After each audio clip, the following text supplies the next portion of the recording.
According to reports, 50 Cent recently made one of the most significant admissions in hip-hop history, while Diddy's trial proceeds in real time. He has solved the decades-long riddle by revealing that Diddy killed Tupac. The most intriguing part is that, in spite of his deep animosity for Tupac, Diddy repeatedly denied any role in his death, which now seems to be false. I saw Suge in the back of the House of Blues. Tupac was alive at the time. Tupac was in a white drop-top Rolls Royce. Suge was in a red one.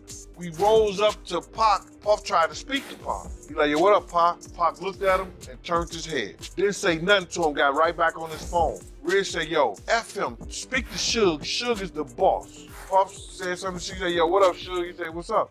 He said, yo, you think we got any problems out here? Suge said, I don't know no problems that y'all have. You think we good out here? He said, you should be. Suge just, I don't know any problems you got, bruh. And Pac was alive then. Tupac hit us with Hit 'Em Up, and that joint was cold. I had to make the call to Biggie, and I said, we not gonna respond. Somebody's gonna get hurt.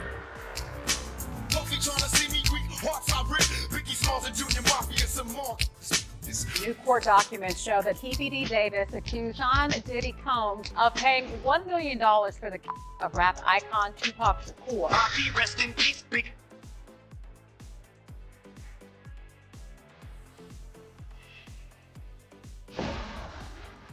Working for Diddy from 2004 to 2018, Capricorn Clark witnessed a lot. She stated in court that Diddy had threatened her and even abducted her once in 2011. But she then revealed a story that truly grabbed attention, which is when 50 Cent entered the picture. Now that 50 Cent's name was mentioned during witness evidence at this week's trial, there's a very good likelihood that the federal government will start looking into Tupac. Came back to some explosive testimony from Capricorn Clark, who is a former employee of Shawn Combs. She worked for him on and off from 2004 through 2018, starting as one of his personal assistants and making her way up to head of marketing for Shawn John. She said she was working for him, that some of Shawn Combs' jewelry from the celebrity jeweler Jacob the Jeweler had gone missing. She said that one of Shawn Combs' security guards, Uncle Paulie, picked her up from her home and brought her to a deserted building in New York City. She explained that Shawn Combs' security guard, again, Uncle Paulie, would pick her up every day at her home, bring her to this deserted building, would leave. She was locked in, forced to take this lie detector test. She said that she was petrified, and he said that if she did not pass the lie detector test, that they were going to throw her into the East River. She also said that as a personal assistant, she was paid $65,000, and she said that she was sleeping 2 to 4 hours a night, that she was working around the clock, and that she spoke to HR. She said that the HR representative told Shawn Combs in front of her, Capricorn Clark is due $80,000 for her overtime over the course of 3 months. She said that Shawn Combs ripped up the paperwork from HR and that she was never paid. You guys may remember from last week that the rapper Kid Cudi testified that Shawn Combs showed up to his home and wanted to talk to him because he was dating Cassie at the time. Kid Cudi also said that his car was blown up, which he believed to be from Shawn Combs. Well, Capricorn Clark was there that day when Shawn Combs allegedly broke into his home. Capricorn Clark said that Shawn Combs showed up at her home with a gun, kidnapped her, forced her to go into the car with the gun on his lap, and they went to Kid Cudi's house and broke in. That is when Capricorn Clark called Cassie Ventura, who was with Kid Cudi, informed him that he was in his house. So now we're getting not only threats, not only alleged acts of violence with that gun, but also corroboration of Cassie Ventura's testimony and Kid Cudi's testimony. Now, after that incident, Capricorn Clark testified that she spoke to Harv Pierre, who was the head of Bad Boy Records. She told him that Shawn Combs kidnapped the gun, broke into Kid Cudi's house, said he wanted to kill Kid Cudi and beat Cassie Ventura all in one day. Then, a few months after, she was actually terminated from... Before working for Diddy, Clark worked at Death Row Records. Yep, the label owned by Diddy's longtime rival Suge Knight. When Diddy found out, she says he freaked out. She knew Suge because her buddy had a child with him. She was supposedly told something horrific by Diddy and his security one evening when they brought her to Central Park after dark. The job, she was taken to Central Park, and you might think, oh, we're going to go to Central Park, it's going to be great. But that's not really how she described her first day on the job. She said she went there with Shawn Combs, Diddy, and she also went there with Paul Alford. Now, who is Paul Alford? He's actually the security guard that we've known about for a number of testimony, right? But she's actually talking about Uncle Paulie. And so she said that she was brought to Central Park with them, and then she kind of gets into why they would go to Central Park, and it was essentially to threaten Capricorn Clark. Why? Because she actually used to work with Death Row, and who was the CEO of Death Row? That is Suge Knight, one of Diddy's many arch nemesis. And so she said that she described her previous relationship with Suge Knight as he is actually the father of her best friend's children. So she does not have a personal, like, intimate relationship with Suge Knight necessarily, but she just knows of him and knows him a little bit closer, mainly because of her best friend, and that he is the father of her best friend's children. And so when she was taken to Central Park around this time, this being in 2004, she said that Diddy told her if she had anything to do with Suge Knight. Then there was an objection raised in court. The defense obviously objecting to that statement, but the government continued to ask her about this alleged threat, and she being Capricorn Clark had explained that Diddy was relatively calm while delaying this kind of message to her. She said that during this kind of meetup at Central Park, or during this meeting, that Uncle Paulie said nothing. He was calm as well too. He was a little stoic from her description of it. And she said, as far as the response to the threat goes, she says, well, But it wasn't just that. She also testified about an incident that occurred at an MTV press conference with 50 Cent in attendance. Following the event, she claimed to have entered an elevator with Diddy and a man named Chris Lightity, who, according to Clark, was uncomfortable handling both Diddy and 50 at the time. I like firearms, but I don't like all the back and forth, Diddy said to Lighty. The courtroom was hushed when the prosecutor asked Diddy who he was referring to. In response, Clark said it was 50 Cent. The conflict between 50 Cent and Diddy is not new. In 2006, 50 Cent released Atta's track. In essence, the strong lyrics implied that Diddy was soft and might be hiding the truth by accusing him of knowing who killed the infamous Big, also known as Biggie. No one has ever been arrested for Biggie's 1997 shooting. The East Coast versus West Coast rap rivalry peaked at the same time when Tupac was also jailed. Gene Deal continued by saying that the conflict started not because of music, but rather because interview that Puffy did with Drink Champs, right? If I'm not mistaken, man, I haven't seen that interview in years, but I remember him making a comment saying that when Suge Knight got on stage and he made the comments about people dancing in the videos, he was actually talking about Jermaine Dupri, not him. Is that true? Suge Knight ain't tell Puff no shit like that, and Puff ain't believe no shit like that, because right after Suge Knight made that statement, what did Puff do?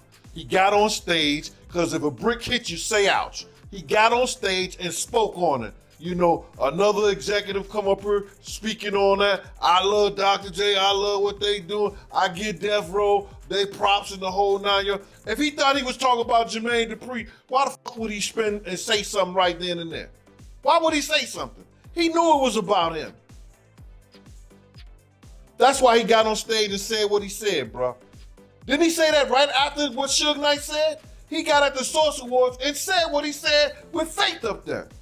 Yeah, you right, man. That's a good point, man. After Suge Knight did say what he said on stage, Puffy, he did get on stage and he did address it, So it was all bullshit.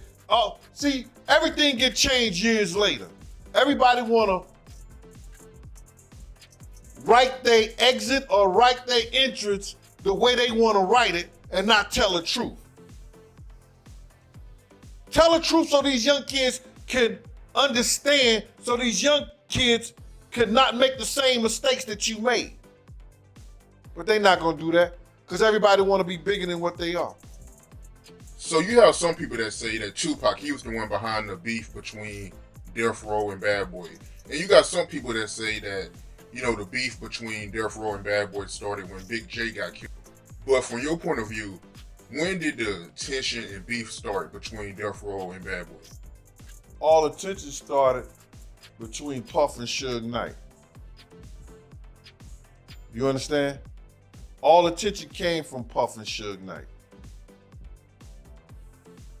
Suge wanted Puff to have Big them do a show. Puff wanted to get paid for Big doing the show. But Suge had did a whole lot of shit, free shit for Puff at one time. Because when Puff used to come out to California, before he could afford security, before he could afford it, Suge used to look out for the cat. You understand what I'm saying? So now it became they bullshit. Then when Suge bought Misa out there, you understand?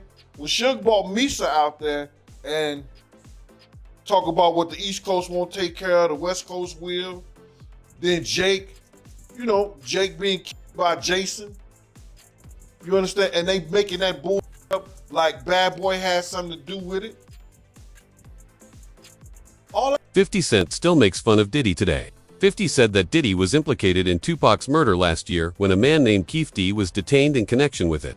They called him Brother Love and joked, "Time to lawyer up, it might get sticky." Diddy refuted all of this in a 2018 interview, saying he had no grudge against 50 Cent and even making a joke about how much he loves him. But it's clear that 50 Cent doesn't think so, because he constantly mocks Diddy on Instagram whenever his issues come up.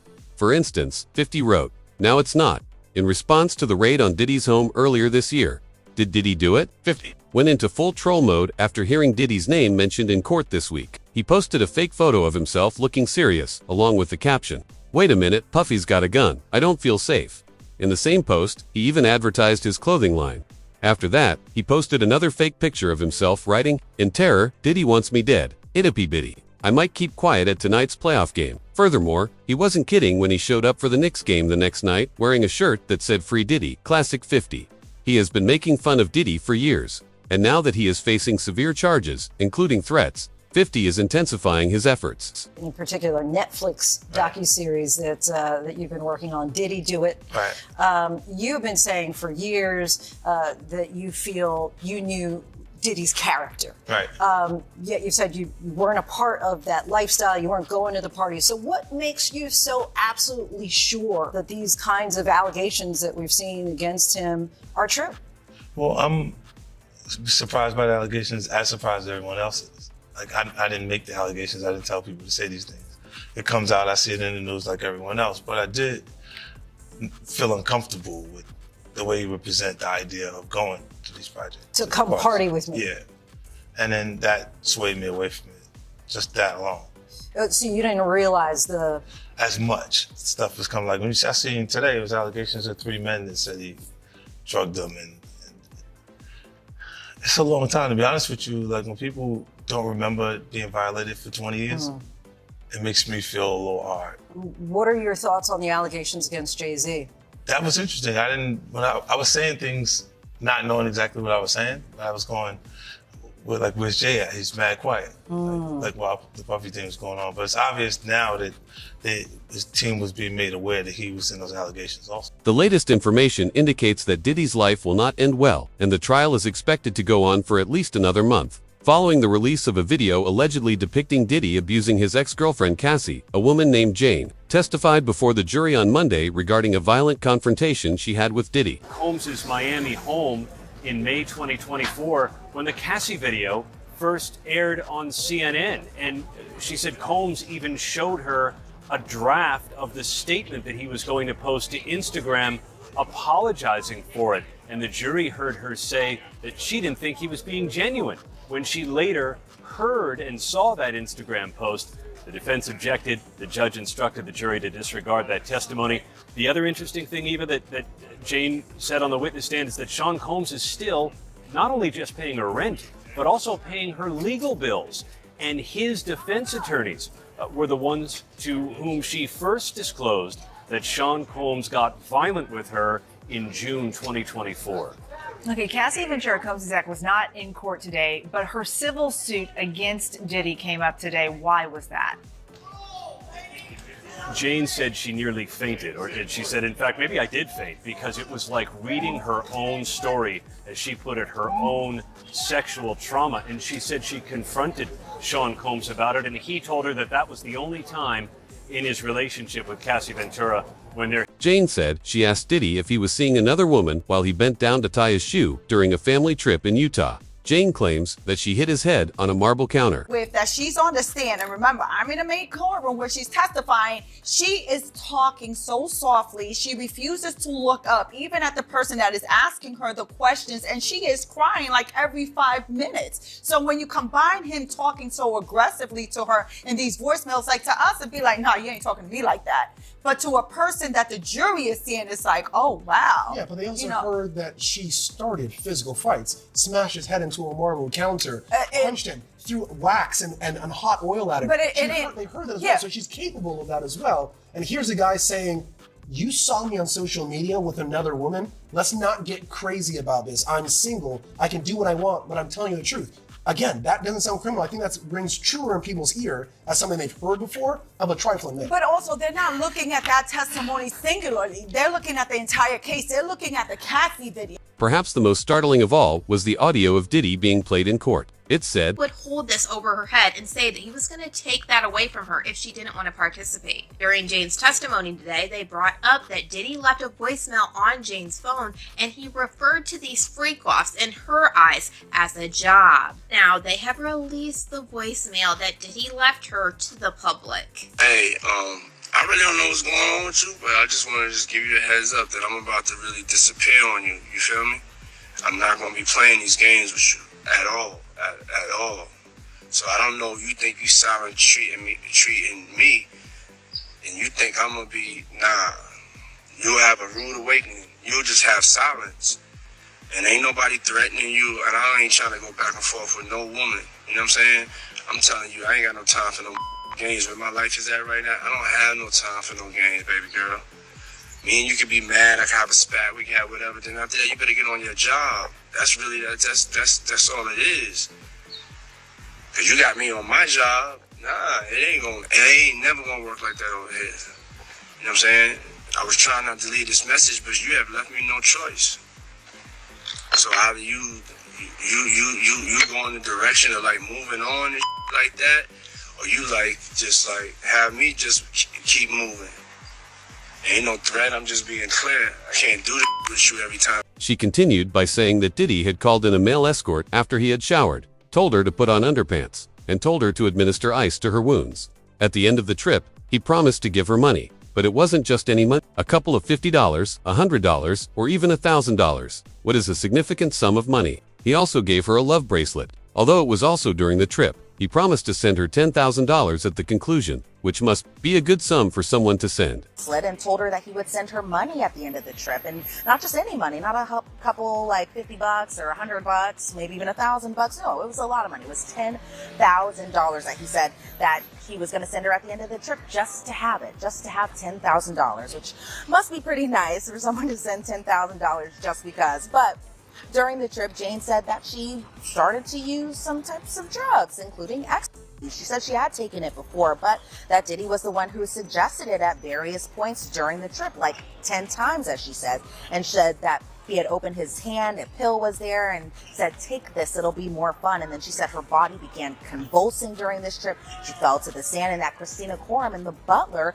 had to put her in a lukewarm shower. And then she said every other day that while on this trip that they would take this ecstasy pill, I should say. And so it seemed like that was kind of the start of the relationship. One, drugs, but also a lot of money kind of being thrown at her just right at the beginning. But according to Jane, she was just head over heels during this. So I don't hear trafficking yet. I don't hear that force, fraud, coercion. However, starts talking about giving drugs when having sex, other people, his associates taking care of her. You're starting to see the flavors of then maybe things of value being given in exchange for sex acts. Why do I say that? Because then she talks about a change. She talks about a change in their sex life, right? Yeah, she did, and she really started getting pretty emotional at this point, where you could hear her voice kind of shaking, as well as she started crying while she was on the witness stand. And this change in their relationship happened in May of 2021, and that was when Diddy started talking about fantasies at this point. Jane had said, he wanted me to talk about other men. Do you like what you see? Pretend it's here. And this is while the two were watching pornography together. She had explained that Diddy was the one who initiated the fantasy talks, and that around this time, Jane had been awake for 24 hours. She was doing drugs like ecstasy and... Diddy's attorneys filed a second request for a mistrial with Judge Arun Subramanian over the weekend, alleging that Brianna Bongolan, one of the witnesses, had given false testimony. In 2016, Bongolan claimed that Diddy had thrown her over a balcony at Cassie's condo.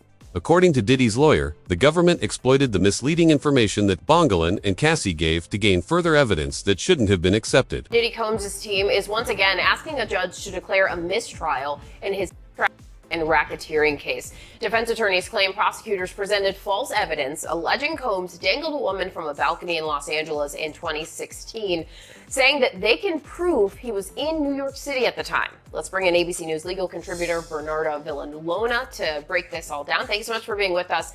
Diddy's team claims that the woman committed perjury on the witness stand, and that's why they were asking for a mistrial. What do you make of this move?